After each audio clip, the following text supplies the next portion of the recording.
Bonjour à tous les vivants, à toutes les personnes qui sont connectées à leur soi profond, qui sont connectées à leur corporalité, à leur corps et qui entretiennent une saine, une douce et une vivante et vibrante connexion entre leur système mental, entre leur système nerveux, psychologique, émotionnel et leur corps. Voilà, donc bienvenue dans cette nouvelle petite capsule dans laquelle aujourd'hui j'avais envie d'aborder la question du corps. Ce lien au corps qui est tellement pas décrié, mais qui est tellement un petit peu honteux, camouflé, ignoré. Je crois que le mot que je cherchais et qui m'a été soufflé, c'est ignoré. Ce rapport au corps qui n'existe pas et pourtant les gens ont l'impression d'être connectés à leur corps parce qu'en fait toute la journée effectivement ils vont même pouvoir faire du sport, ils vont manger, ils vont avoir des relations sexuelles, voilà, ils vont s'habiller, ils vont se vêtir, donc plein de choses qui sont en contact avec son corps, voire même avec le corps de l'autre. Mais si on regarde bien, derrière toutes ces différentes activités qui la plupart du temps peuvent être faites aussi sans conscience véritable, mais juste par automatisme, on a très peu d'intimité. Et c'est peut-être la chose dont se plaignent le plus les personnes que j'accompagne, c'est l'absence de connexion en fait, l'absence d'intimité, de vulnérabilité, de complicité avec le corps de l'autre, avec l'autre de façon générale. Et pourquoi cette absence à mon sens, hein, de connexion, d'interrelation avec son corps, c'est le fait que à la base même, les personnes n'ont pas véritablement construit, reconnu la véritable relation à leur propre corps, et cette relation à leur corps n'est pas nourrie quotidiennement. Voilà, c'est ce que m'a apporté en fait l'apport du massage, et je suis très très bien placée pour en parler puisque pour ma petite histoire personnelle, mon histoire de vie, mon début d'incarnation sur cette terre, je suis venue au monde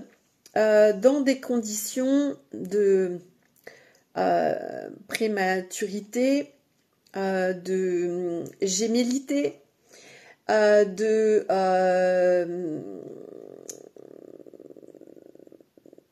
comment on pourrait dire ça,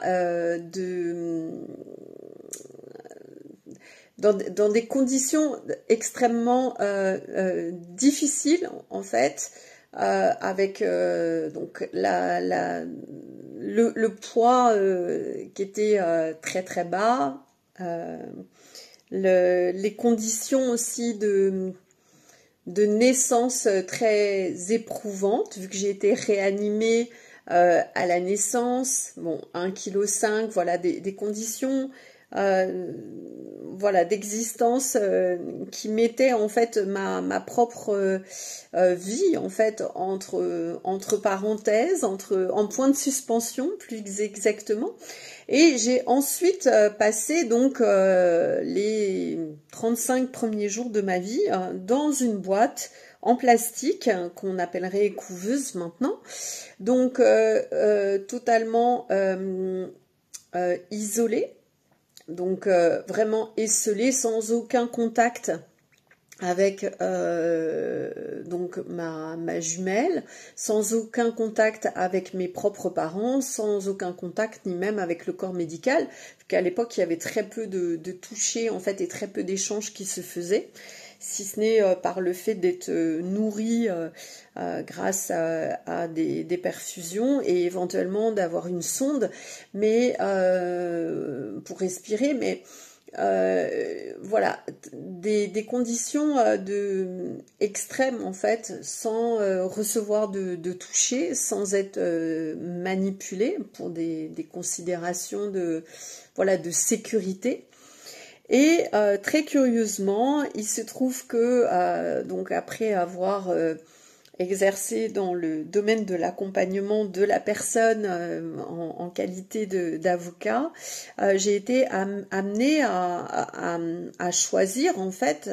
ou guidée à m'orienter vers un tout nouveau processus en fait de réalisation qui s'est fait à travers le corps. Et ça a été vraiment un grand saut dans le vide. La majeure partie des personnes aussi que j'accompagne, qui s'inscrivent aussi ou qui ont fait des formations de massage ou de soins de processus corporels ou énergétiques avec moi, une grande majorité des gens finalement sont entre guillemets débutants, sont vraiment dans l'inconnu par rapport au fait de est-ce que je vais aimer toucher d'autres corps, est-ce que je vais aimer masser d'autres corps, est-ce que je vais pouvoir même le faire? Et il y a comme une espèce d'appréhension, même de trac par rapport à ça. Et en définitive, hein, toutes les personnes qui ont des résistances extrêmement importantes à toucher les corps, à rentrer en contact profond et on pourrait dire quand même intime avec la personne, parce que le toucher c'est quand même pas anodin, deux inconnus qui se touchent, voilà, même quand ça reste dans le cadre d'une séance de massage, c'est jamais anodin. Finalement, on retire une grande joie, voire même pour la plupart la découverte d'une passion en fait, ou même d'une voie en fait à suivre, et c'est assez fabuleux d'observer que là où sont parfois nos plus grandes résistances, et là aussi où la vie nous a mis en porte-à-faux par rapport à certains domaines, souvent il s'avère que ce sont nos domaines de réalisation, de grandes réalisations, comme ça a été le cas pour moi.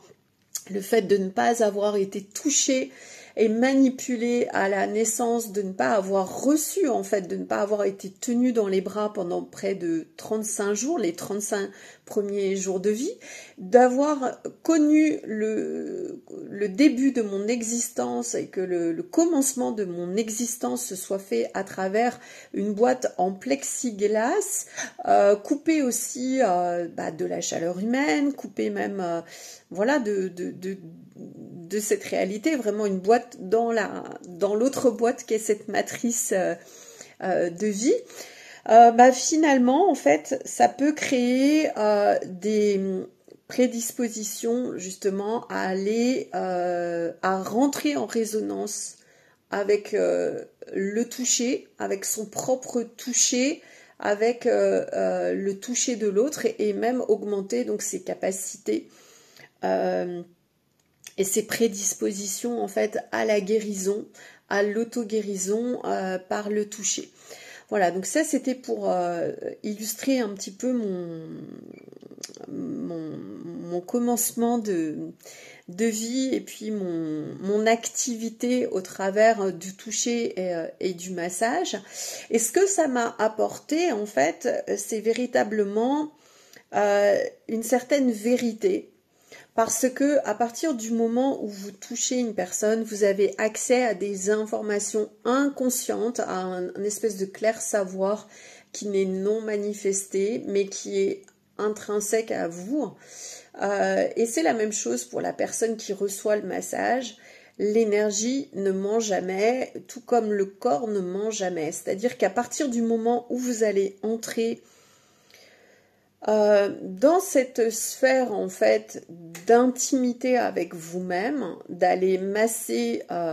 donc votre peau,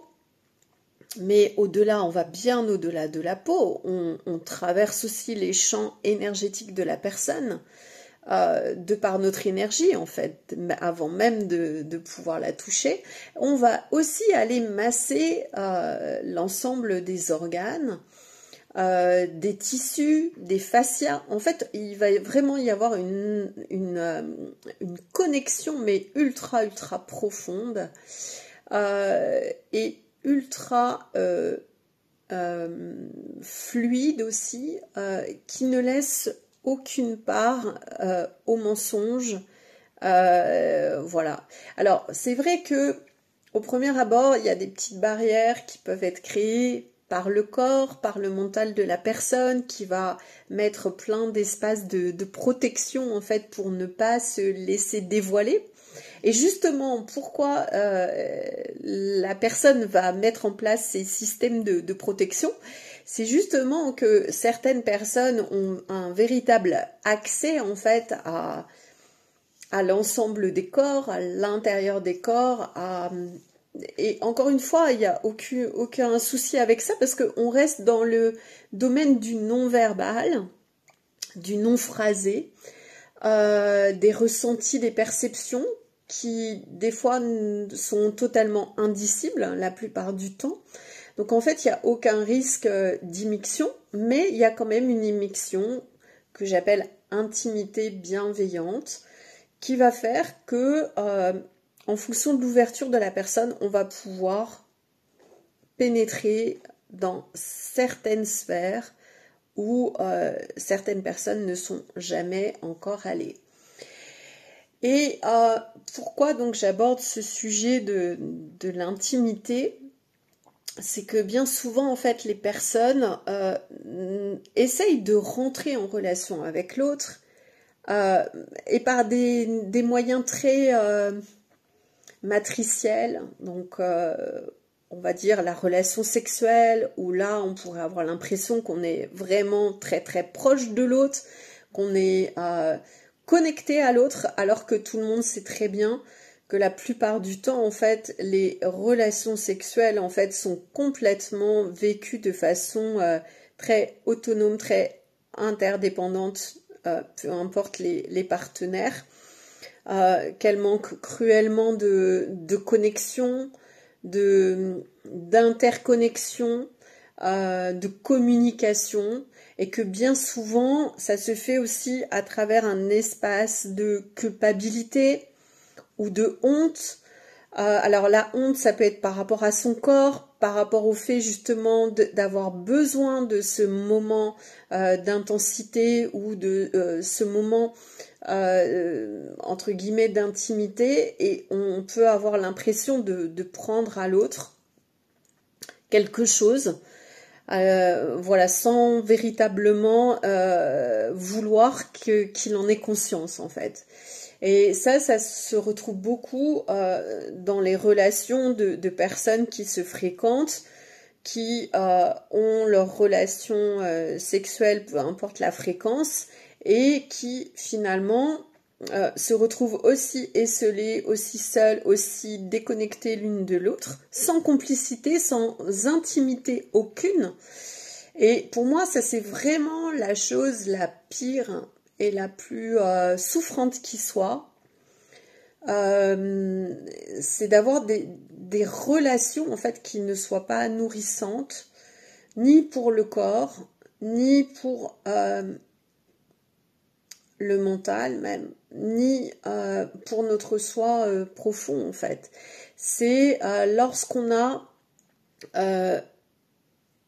une déconnexion en fait, une absence de conscientisation entre le fait d'être touché, entre le fait de toucher l'autre, entre le fait de rentrer en connexion avec lui ou avec elle, sans finalement qu'il y ait de véritable communion des corps, sans qu'il y ait de véritables révélations partagées en fait au niveau de l'intimité. Alors, la raison pour laquelle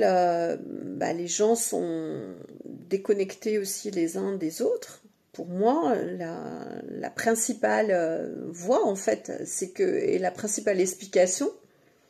c'est le fait qu'ils sont déjà déconnectés d'eux-mêmes. Alors, bien sûr, la première étape, on ne peut pas imaginer avoir une relation de couple, une relation saine avec d'autres personnes, quelles qu'elles soient, quand nous-mêmes nous sommes profondément déconnectés de notre corps, pour les femmes de notre cycle, de notre perception aussi de distinction de qu'est-ce qui est émotionnel, qu'est-ce qui est mental. Le nombre de personnes qui ne font pas la différence entre des pensées et des émotions et des sensations, les trois étant totalement distinctes. Les personnes aussi qui vont être victimes des programmations de cette réalité, et on sait qu'on est submergé de programmation toute la journée. Et c'est tout un travail en fait de rester en conscience tout au long de la journée et même la nuit, même le soir avant de s'endormir, pour ne pas se laisser happer en fait par soit des attaques psychiques, des programmations, des insinuations, des sortes d'infiltrations mentales, émotionnelles, d'égrégores ou autres, des croyances. Alors on va même pas parler de tout ce qui est attaque voilà, psychique, attaque énergétique. Et à chaque fois, votre degré de conscience, votre degré de conscientisation de tout ce qui vous entoure, de discernement de dans quel espace est-ce que je me trouve, est-ce que c'est un espace neutre, est-ce que en fait là je suis agi par des événements ou des interactions extérieures qui ne sont pas les miennes. À partir de quand aussi est-ce que je capte tellement les pensées, les émotions des autres que finalement j'ai l'impression de les faire miennes, que ce sont les miennes, alors qu'en fait ce sont juste des informations que je reçois et qui ne sont pas moi et qui ne disent rien de moi. Alors, pour illustrer ça, c'est un petit exemple que j'ai vécu en, je sais pas, ça devait être en 2017, 2018, peut-être même un petit peu après. J'étais avec une personne en train de faire des échanges de soins énergétiques. Et il s'est trouvé qu'à partir du moment où moi j'avais réalisé le soin, c'était mon tour de le recevoir. Et une fois allongée sur la table et en position de recevoir, donc ça faisait à peu près 1 heure que je me disais chouette, dans pas longtemps je vais pouvoir moi aussi être dans cet espace de voilà de gratitude, de recevoir, de lâcher prise, de laisser être. Aussitôt allongée, en fait, j'ai eu des pensées et des envies, en fait, d'écourter le soin, véritablement, ouais, d'écourter le soin, et ça correspondait pas du tout à ce que j'étais en train de me dire auparavant. Et donc, bien sûr, ça m'a laissé un petit peu perplexe. Je me suis dit, tiens, c'est bizarre, c'était prévu qu'il y ait un échange. Et c'est bizarre parce qu'en fait, tu attendais ce soin depuis très très longtemps, ton corps en a besoin, ton corps te le réclame, tu es prête à recevoir, tu es ouverte à laisser à un total espace de laisser être. Et finalement, tu as ces pensées de vouloir en finir au plus vite, d'écourter, d'abréger ce soin. Et en fait, il m'a fallu quelques secondes pour recevoir l'information que j'étais tellement perméable aux pensées de la personne, et la personne avec qui j'échangeais, elle, de son côté, était justement dans des considérations de se dire « Waouh, j'en ai encore pour 1 heure à faire un soin, et finalement, j'en ai pas très très envie, ou je prends pas plaisir à donner ». Et en fait, c'est ce que j'ai pu percevoir sur la table.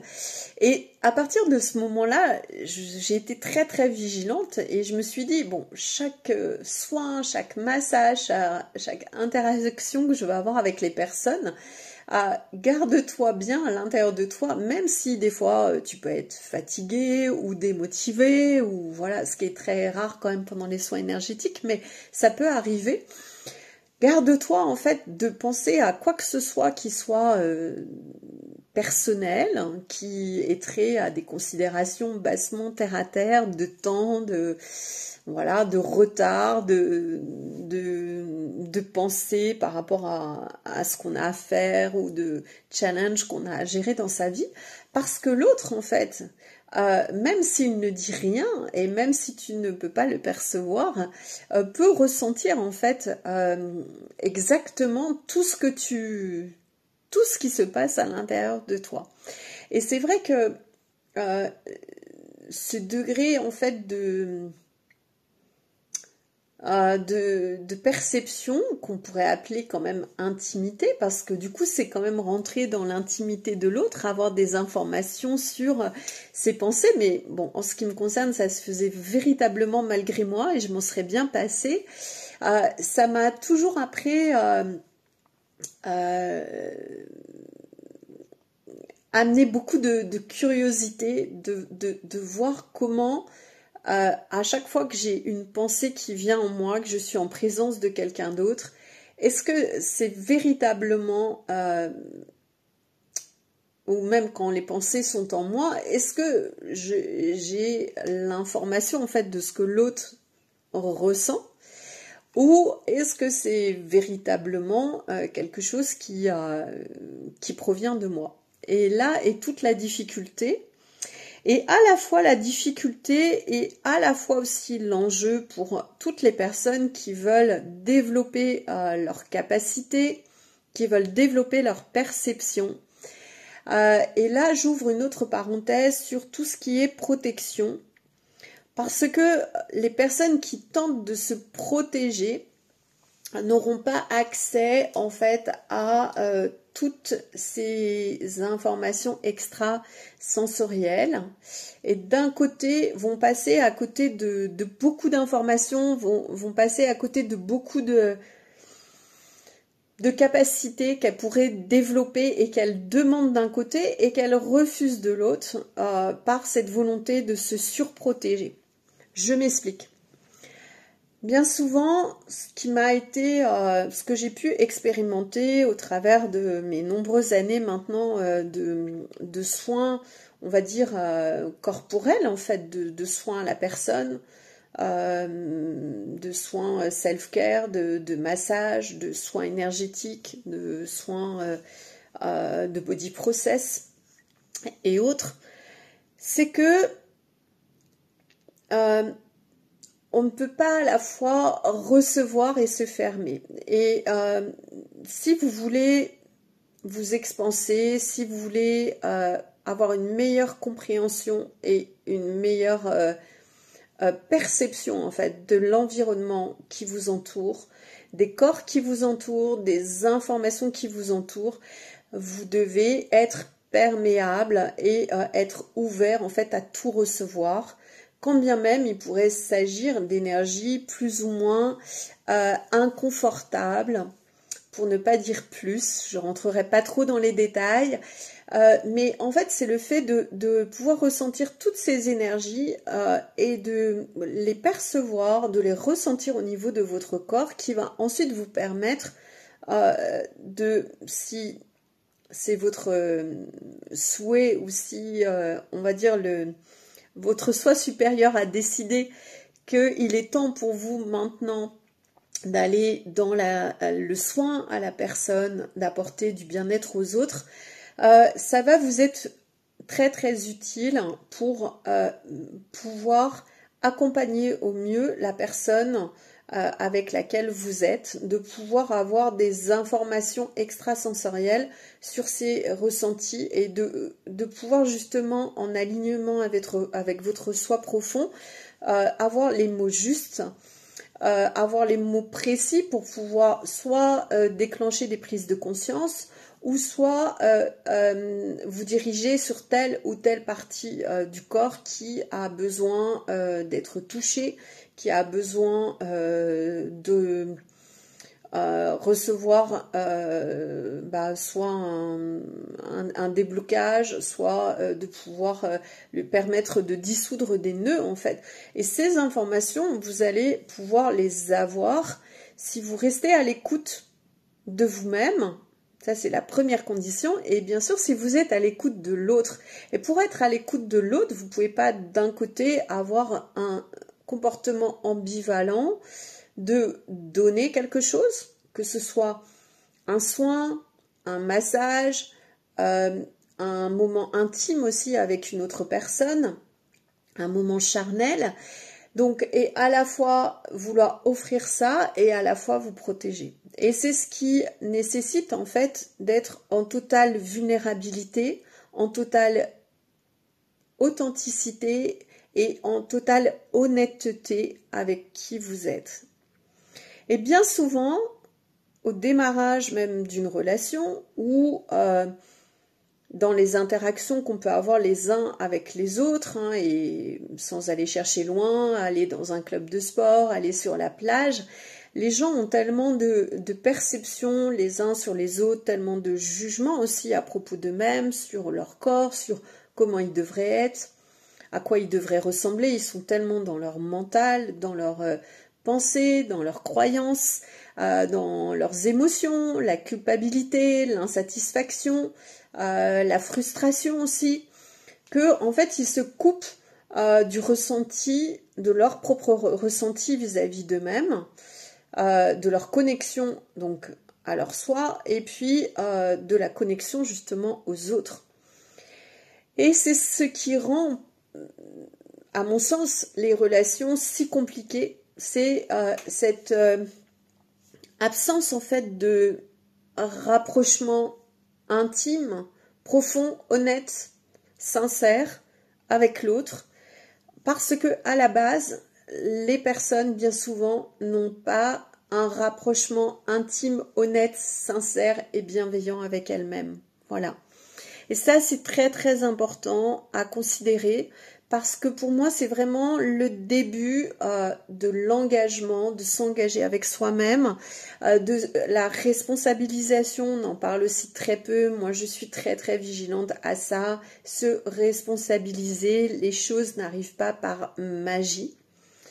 Même si après, avec l'interaction du soi profond, ça facilite énormément les choses. Les choses sont beaucoup plus fluides. Notre vie, va beaucoup est beaucoup plus simple et beaucoup plus magique. Mais avant d'arriver à ce niveau de symbiose, en fait, et cette interconnexion entre son grand soi et son petit soi,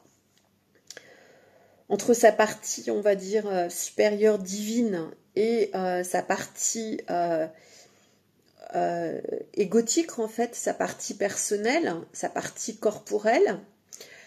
Et je rappelle aussi que l'un ne va pas sans l'autre et que les personnes qui tentent de faire des éveils spirituels et qui tentent de faire des réalisations spirituelles, d'aller ascensionnelles et qui sont totalement coupées de leur corps, je ne sais pas comment elles peuvent faire parce qu'à un moment forcément le corps doit être pris en considération. Et l'idée, c'est de ramener justement, de faire descendre dans la matière son soi profond et pas l'inverse qui correspond au mouvement New Age actuel, qui laisse à penser, qui laisse croire que c'est par une fuite ascensionnelle vers le haut qu'on va être sauvé, que la vie va être meilleure par une fuite vers le haut en fait, alors que c'est tout l'inverse pour ce que j'ai expérimenté. Les rares fois où j'ai justement connu plutôt des périodes d'éveil, où j'ai été amenée à méditer des heures et des heures, des journées entières, sans aucune considération pour ma situation financière, voire même corporelle. J'étais tellement déconnectée de ce monde et dans l'inaction la plus totale, et c'est pas viable sur le long terme. Donc l'idée, c'est plutôt c'est le mouvement inverse en fait, qui nous est demandé, de faire descendre le spirituel dans ce corps. Mais avant d'opérer en fait ce processus, ça nécessite de désengorger, de désengrammer, de nettoyer, d'assainir et surtout de faire de la place en fait dans notre corps afin que cette descente puisse avoir lieu et qu'ensuite il puisse y avoir vraiment ce mouvement de va-et-vient de la descente ce qu'on pourrait dire du spirituel dans le corporel, avec la mise en action ensuite, avec le ressenti des perceptions et puis la réalisation en fait des choses de façon très fluide. Et donc, pour revenir à ce processus donc, qui est inversé de toutes les gens qui essayent dans les milieux spiritueux de faire leur ascension spirituelle alors qu'en fait,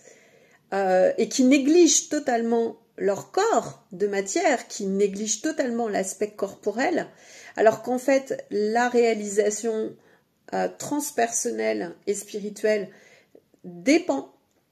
de notre état corporel, donc la base, notre alimentation, notre hydratation,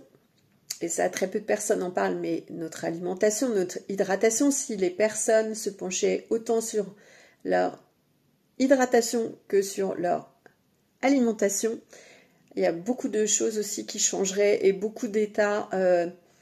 de réalisation et d'élévation aussi qui seraient facilité, beaucoup plus de clarté dans les pensées, beaucoup plus de fluidité. Donc tout ça dépend de son alimentation, bien sûr, de son hydratation, mais également de son hygiène émotionnelle, de son hygiène énergétique, de son hygiène mentale. Et très peu de personnes sont prêtes à faire l'effort de la mise en place, de mettre en place en fait toutes ces règles d'hygiène, qu'elles soient spirituelles,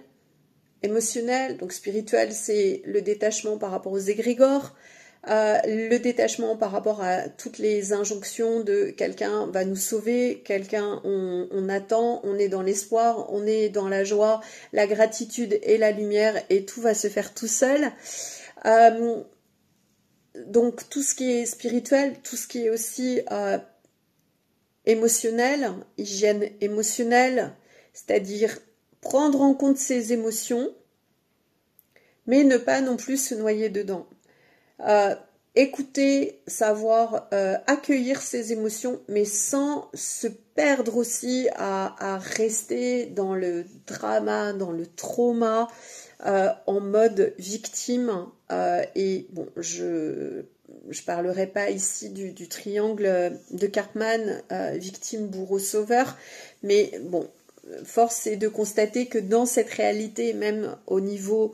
international, sans rentrer dans les niveaux qui sont beaucoup plus proches de nous, tout est un grand jeu matriciel du triangle de Karpman, où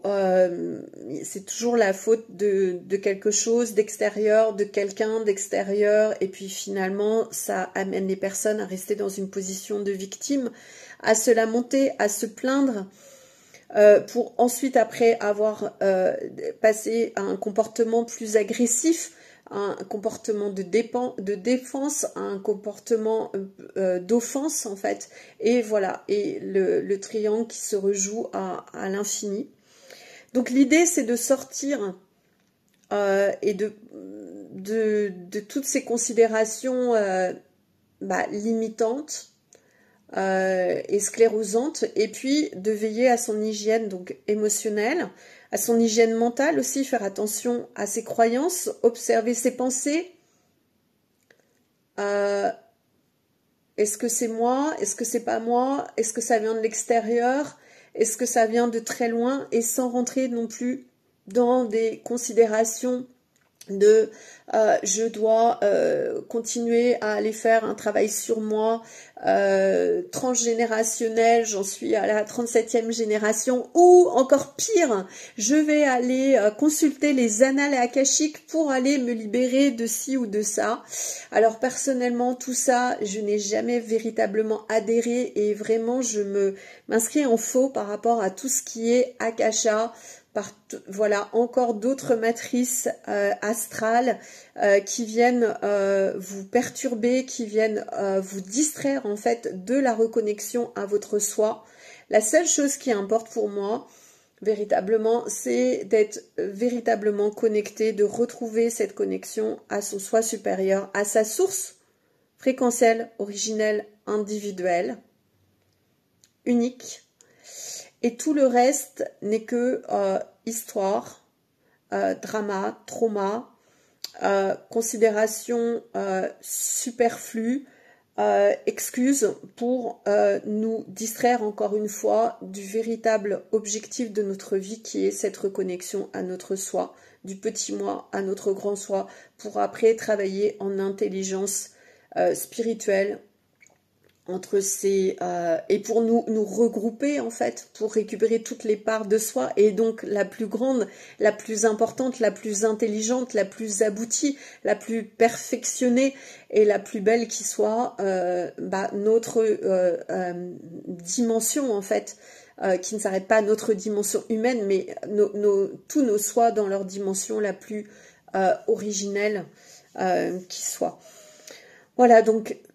toutes ces règles d'hygiène, en fait, sont nécessaires pour pouvoir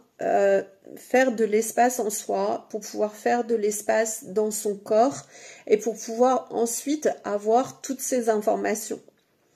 Et toutes, pour avoir expérimenté, parce que bien sûr, je ne jetterai pas la pierre sur tous les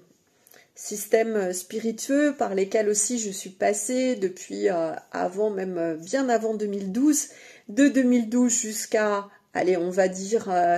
jusqu'à 2019, même un petit peu avant.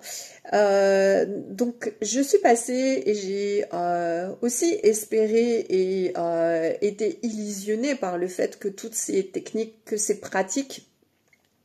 spirituelles, ascensionnelles, ésotériques, magiques allaient pouvoir transformer ma vie, m'aider et principalement me sortir de la souffrance dans laquelle j'étais, en fait, de trouver aussi un sens à ma vie. Et à ce propos-là, d'ailleurs, j'ajoute que ça aussi, c'est un petit peu une aberration de pouvoir se trouver une mission de vie, parce que quand on parle de mission de vie, on émet cette volonté à partir de l'ego, alors que le soi divin, lui, ne se pose aucunement la question de la mission de vie. Et moi, je vous invite plutôt, vous verrez que quand vous êtes véritablement dans votre mission de vie, en fait, vous posez même pas la question, en fait. Ça, c'est une question qui est réservée à l'ego. Donc, c'est OK pour certaines personnes qui commencent, voilà, leur parcours individuel, de développement personnel. Mais encore développement personnel, l'intitulé ne me convient plus, même s'il peut être, c'est plus facile à utiliser, parce qu'en fait, développement personnel, de quoi est-ce qu'on parle véritablement? Est-ce que c'est le développement personnel de l'ego? Et auquel cas, ça n'a absolument rien de spirituel? Ou est-ce que c'est la récupération en fait et la descente en fait et l'imbrication, l'interpénétration de notre être profond, on pourrait même dire multidimensionnel, au sein de notre partie corporelle. Et là, c'est un tout autre espace. Et voilà, petit aparté. Donc l'idée, pour moi, c'est véritablement d'entrer, en intimité, d'abord avec son corps, d'avoir toutes ces protocoles, on pourrait dire, d'hygiène, mais même sans parler de protocoles, de se responsabiliser sur tous les domaines, en fait, sur lesquels on a à être vigilant. Et il s'agit moins de travail, en fait, que de responsabilisation, de être en ultra vigilance, en ultra conscience de tous les aspects précités, spirituels, émotionnels, éthériques, énergétiques, physiques, et tout ce qui en découle, les pensées, croyances, émotions, auxquelles on est on est submergé par tout ça au cours de la journée. C'est ce qui nous embrouille, c'est ce qui nous fait perdre notre centre, notre neutralité. Et l'idée, donc, elle est très simple. Elle est à la fois très simple, c'est de se délester, en fait, de tout ce qui n'est pas soi, de tout ce qui est programmation extérieure, égrégore extérieure. Et c'est en cela que je me détache maintenant des mouvements, tout ce qui prône l'ascension, tout ce qui est akasha, tout ce qui est égrégore, tout ce qui est interférence avec des mondes supérieurs, quand bien même ils seraient supérieurs, ce qui n'est pas forcément tout le temps vérifié. On peut aussi se retrouver connecté à des mondes inférieurs tout en ayant invoqué des mondes supérieurs. Donc l'idée, c'est de limiter en fait toutes ces interactions extérieures et de se concentrer uniquement sur son soi, sur ses sois, son petit soi, son grand soi, et puis de faire cette œuvre en fait au quotidien, de faire de la place pour pouvoir être en mesure de plugger. Vous voyez, vous avez la prise et voilà, comme quand vous rechargez votre téléphone, de plugger en fait la partie du petit soi, et c'est aucunement péjoratif, mais il faut juste rendre à l'évidence que cette partie est un petit peu plus limitée, et la partie du grand soi, de juste les plugger ensemble pour pouvoir avoir le courant et l'énergie qui va circuler en synergie, en symbiose dans notre corps et nous amener à nous réaliser pleinement et à opérer cette fusion entre la version la plus haute et parfaite de nous-mêmes, complète, je dirais, de nous-mêmes, avec notre partie terrestre, notre partie corporelle. Donc tout ça, c'est un grand programme que je vous propose pour les personnes qui ont envie de s'engager, qui sont responsabilisées maintenant, qui sont déterminées aussi à toucher des parties d'elles-mêmes qu'elles n'ont jamais pu toucher à ce jour. Et je parle dans le sens tout autant littéral que le sens un petit peu plus profond. J'aime beaucoup à chaque fois cette notion d'être touché, de se toucher soi-même. C'est d'aller récupérer aussi des parts de nous qui peuvent être éparpillées de façon très éthérique, les ramener à l'intérieur de soi pour se compléter en fait, et si être soi en fait c'était uniquement être complet, et puis avoir cette connexion